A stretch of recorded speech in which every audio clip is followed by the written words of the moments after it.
picture you're staring at was taken sometime in the 1970s. It's the only remaining image I have left of my son and the artificial being known as Antran, whom we adopted into our family at the time.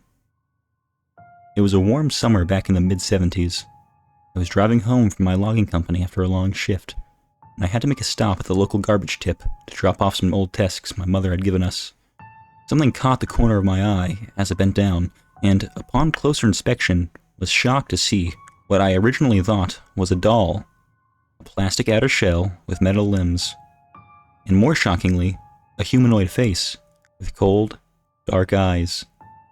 I'll be honest to say, I was curious at the time and incredibly impressed with the workmanship, but I didn't think twice before placing it carefully along the back seat of my car and took it home. My son's interest was almost as intense as mine, and we bonded over the course of a few days, opening it up, looking at its circuitry, and seeing if anything had been misplaced or broken. Eventually, to our surprise, the being, or android, seemed to come to life. Its eyes displayed a somewhat sentient tint to them. Its limbs turned, its hands gripped, and, after a few moments, it managed to stand on its own. Needless to say, we were scared, yet fascinated. Who could have created such a wonderful and remarkable piece of work? I thought to myself. It wasn't until a few weeks later that I realized this wasn't a toy, or a doll. It showed incredible signs of intelligence and thinking ability. It learned to do everyday things, such as taking the trash out and playing with my son's toys. He even had a favorite, a small, red car that he'd drive alongside the kitchen counters. It learned to mimic our ways, trying to eat from a fork despite having no digestive system, moving its mouth despite lacking the ability to speak. I knew this was something else, perhaps a military piece of hardware, or a private project. I knew I should have handed him in, but when I watched my boy play with it so happily, his face lit up. I couldn't do it. He'd always been so lonely. This was one of his only friends. What kind of father would I be to deny him the right of happiness? It couldn't hurt to allow him to keep it for a while.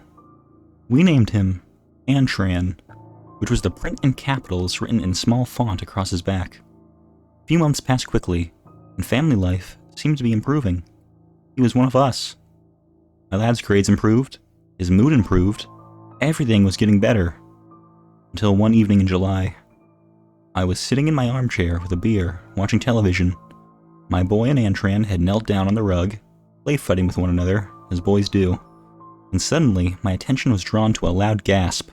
I looked down and saw my child gripping his arm. "What's wrong, Adam?" I asked. He rolled up his sleeve, and on his arm was a large, red mark covering his forearm. "Antran pinched me," he replied in a shaky voice. The mark was indeed red. It would soon bruise into a swollen, purple lump. My fatherly instincts took over me, and, like a parent telling off a naughty child, I shouted at the android. Its cold, metallic face, for a moment, seemed to show genuine sadness and sorrow, as though it didn't know its own strength, as though it was sorry. Its lips moved.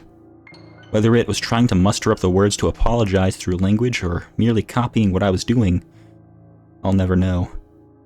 Later on in the evening, I apologized for the shouting, told it everything was okay, and thought nothing of it. A few weeks later, my child came into my room. It must have been early morning. My slumber was interrupted by the gentle creaking of my bedroom door. "Dad?" he whispered. "Yes, son," I replied. "It keeps looking at me." "What? What does?" I asked him, through tired eyes. "Antran. He keeps looking at me at the end of my bed." His voice trembled, fearful. I could tell something wasn't right. I noticed him rubbing his other arm, and immediately called him over. Pulling up his sleeve, my heart sank. More bruises. Must have been 4, 5, all the way up his small arms. "Take off your shirt, Adam," I asked, trying to keep calm. I could feel a cocktail of emotions rising within me. Panic, fear, anger. He took off his shirt. As the waist pulled over his small head, my heart sunk further, and my eyes welled up. Before me, my son stood, his small frame coated in bruises, different sizes, different shades of brown and purple. Immediately, I got up and stormed to Adam's room. Nothing. I shouted at the top of my lungs for the being, looking under the bed, out the closed bedroom window. Nothing. Suddenly, a loud knock from above us, and hard footsteps. "It's in the loft," I whispered, my eyes to the heavens. As I paced down the corridor, I noticed the walls on either side of me were coated in scratches, all the way up to the now swinging piece of string that leads to the small loft door. Slowly, I pulled it open, telling my scared son to stay where he was. The ladder fell down, and I climbed up. Taking a hold of the torch we left on the side of the opening, I turned it on, only to find the small window we have in there to be smashed. It had escaped. Immediately, I considered calling the emergency services, but who's going to believe me? A sentient metallic being hurting my child? They'll take one look at the bruises, and they'd have me locked up for abuse. I had no choice but to keep quiet.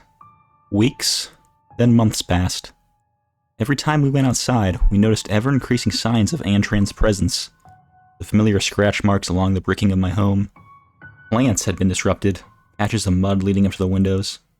I feared for my son, taking him to and from school, never letting him out of my sight. What had caused this sudden hostility towards us? Had we done it wrong? Was it my shouting? I found myself speaking out loud in the evenings, apologizing to the walls, to an empty room in the hopes Antran would hear, hoping he would stop the taunting, the endless stalking of my home. But my attempts were in vain. If I had known what would come, I wouldn't have slept that night. My sleep was once again disturbed, though this time by a blood-curdling scream. My eyes darted open, and immediately, almost as a natural instinct, I rushed to my son's room. It was too late. The room had been turned upside down.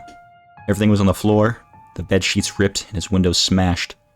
I burst into tears, screaming at the top of my voice for my son back. I called the police, telling them my son had been kidnapped.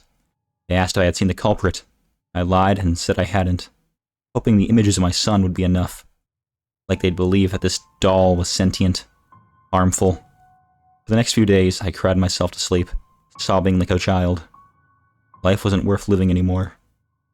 Wish I had never found that thing. I betrayed my son's trust in me as a father to protect him. Now I pay the price.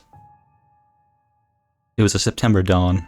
I sat in my armchair, drinking, when I heard the pantry door creak open. "Adam!" I called, rushing to the kitchen. Again, nothing. Except, there, on the kitchen counter, Antran's favorite red toy car.